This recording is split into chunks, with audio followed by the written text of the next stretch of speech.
बोईसर वंजारवाडा येथील रेल्वे फाटकाचा प्रश्न गेल्या अनेक वर्षांपासून सुटता सुटेना झालाय।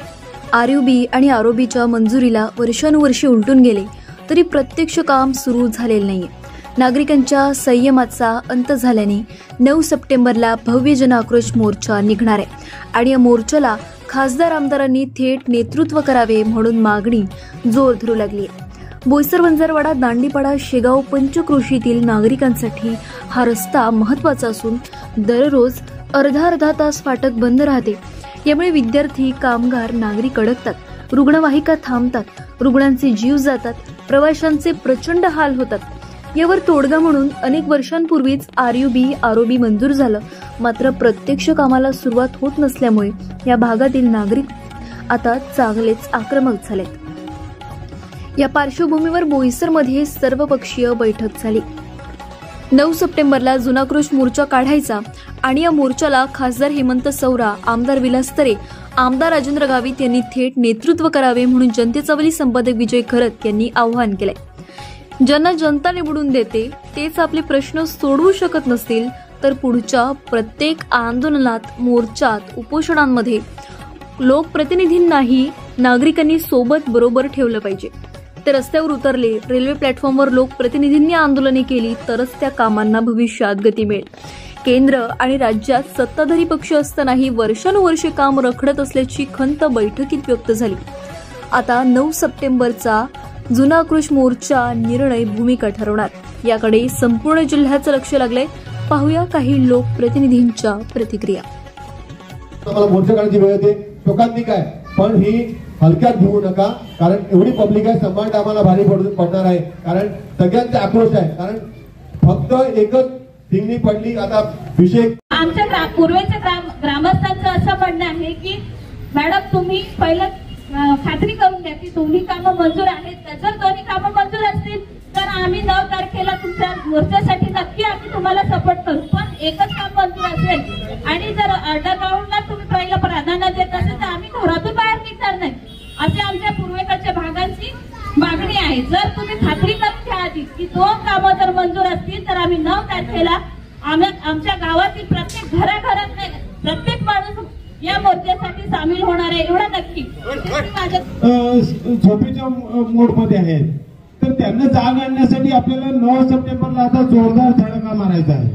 हे पहिलं सर्वात प्रथम मी तुम्हाला सांगू इच्छितो आणि त्याच्यासाठी आपल्याला सर्वांना एकजूट राहायचं आहे। दोन लाख आहे किती पब्लिक जात आहे इथे त्या माझ्या टोल काढून लावला पाहिजे, बरोबर। मी गाडीमध्ये मृत्यू झालेला तसे अनेक प्रकार इकडे घडलेले आहेत आणि आता एक सहनशीलता, एक संयमताची एक मर्यादा असते कुठल्या गोष्टीची, ती मर्यादा ओलांडलेली आहे म्हणून आज ग्रामस्थ या ठिकाणी एकत्र झालेले आहेत। जर आपल्याला योग्यरित्या जर चांगला निर्णय मिळत नसेल तर आपण जन आंदोलनाचा प्रयास केलेला आहे। त्याच्यानंतर आपण आता ठरवूया की आंदोलनाची रूपरेषा आपली काय असेल आणि कुठल्या पद्धतीने असेल। जसं आता जवळचा दुर्दैव असं आहे की आपण जास्त नेते आणि जास्त पुढारी हे पूर्व गटात राहतात, म्हणजे शिगाव येण्यापासून बघितलं तर याच गटात जास्त आपले पुढारी महत्वाचे नेते राहतात आणि सगळ्याचा संपर्क मला वाटतं एकदम देवेंद्र फडणवीस पर्यंत आहे, एकनाथ शिंदे साहेबांपर्यंत एकदम चांगलं त्याचं एकदम कंट्रोल पण आहे आणि टच पण आहे। पण तो माशी कुठे शिकते निलमने सांगितलं तसं ते काय समजत नाही। पण मला असं वाटतंय की आपण जर बघितलं तर कोणीतरी खेळा कर रहा है आपले को, आपल्याला ते कोणी खेळवत आहे असं वाटतंय मला की आता कोण खेळवत आहे हे आता आपल्यालाच बघावं लागणार, कारण की हे खेळून परत इकडे जाऊन सोडतात। कारण की किती वेळा नियोजन झाले आणि किती वेळा नियोजन बदलले, कारण की छोटासा ब्रिज आहे, छोटासा ब्रिज म्हणजे कुठला असे कितीतरी पश्चिम रेल्वेमध्ये ब्रिज झाले। आजपर्यंत असं मला वाटलं की ब्रिज घेण्यासाठी एवढी मोठी मिटिंग बोलवली। मला वाटतं प्रथम ही मिटिंग आहे की वंजारवाडा ब्रिगेड नंबर 52 साठी मिटिंग बोलवण्यात आली। मला वाटतं DFCC आणि PWD ह्यांनी कधी सगळ्यांच्या गावातच जाऊन मिटिंग घेतलाय का? पहिला तर माझा हा मुद्दा प्रशासनाला आहे की प्रशासन आपले, लोकप्रतिनिधी आपले। मला वाटतं इकडे भाजपा, शिवसेना आणि राष्ट्रवादी यांचेच नेते सगळे पुढारी दिसतात आणि पब्लिक सुद्धा तेच दिसते। हे सरकार पण आपलाच, प्रशासन पण आपलाच, मग आपण कुठे मागे पडतो? याचा अर्थ आपल्याला कोणीतरी खेळवत आहे असं मला एक मत माझं एक वाटतं की आपल्याला कोणीतरी प्रशासकीय अधिकारी किंवा आपला नेता किंवा आपला एक मार्ग चुकत असेल, कारण की आपण ज्या मार्गाने चालत कदाचित तो मार्ग चुकीचा असेल असं मला तरी वाटतं.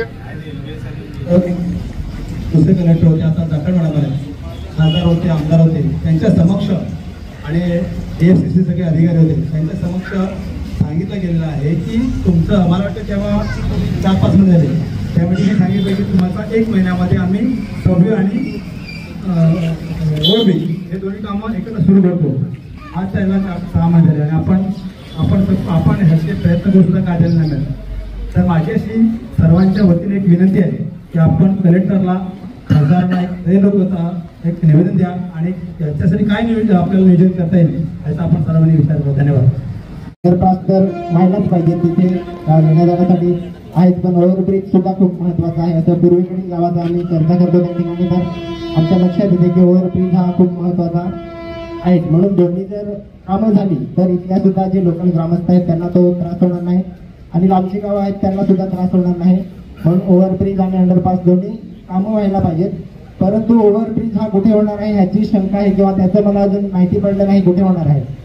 जर ओव्हरब्रिज पण ह्या त्याचं जे उतार असेल तो बोईसरच्या जवळ येईल तर आम्हाला कलेक्टर ऑफिस आहे पालघरला जाण्यासाठी तर ते सुद्धा आम्हाला जवळ पडेल. जर का ते लांब नेऊन उतरवलं कुठेतरी तर आमच्या पूर्वेच्या गावातील लोकांना खूप लांब जावं लागेल किंवा शाळेतली मुलं जी येतात त्यांना सेवाश्रम शाळा असतील त्या जवळच्या शाळा असतील त्यांना एवढ्या लांब जाऊन इकडे यावं लागेल. म्हणजे हे त्रास होऊ नये ह्याचा पण विचार केला पाहिजे.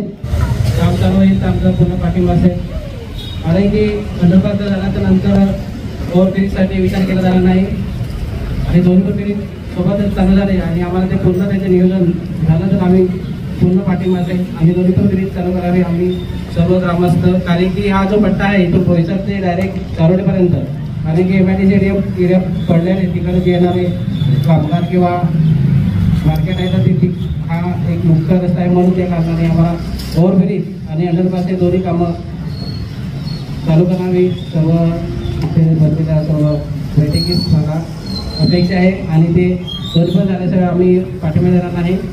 आणि जर दोन्ही ब्रिज झाले तर आम्ही पूर्ण आमचा पाठिंबा असेल. जे काय असेल मीटिंग सर्व अटेंड आणि त्याला काय लागेल प्रक्रियावर आम्ही करण्यास पूर्णतः सक्षम आणि तुम्हाला पूर्ण पाठिंबा देण्यात येईल. केला होता मला वाटतं पण होते तेव्हा तर खासदार साहेब बोलले की तुम्ही काम करा, आपण एक दिवस वेळ ठरवू, तुमच्या गावातले 4 प्रतिनिधी घ्या आणि आपण डायरेक्ट रेल्वे मंत्र्यांना भेटू.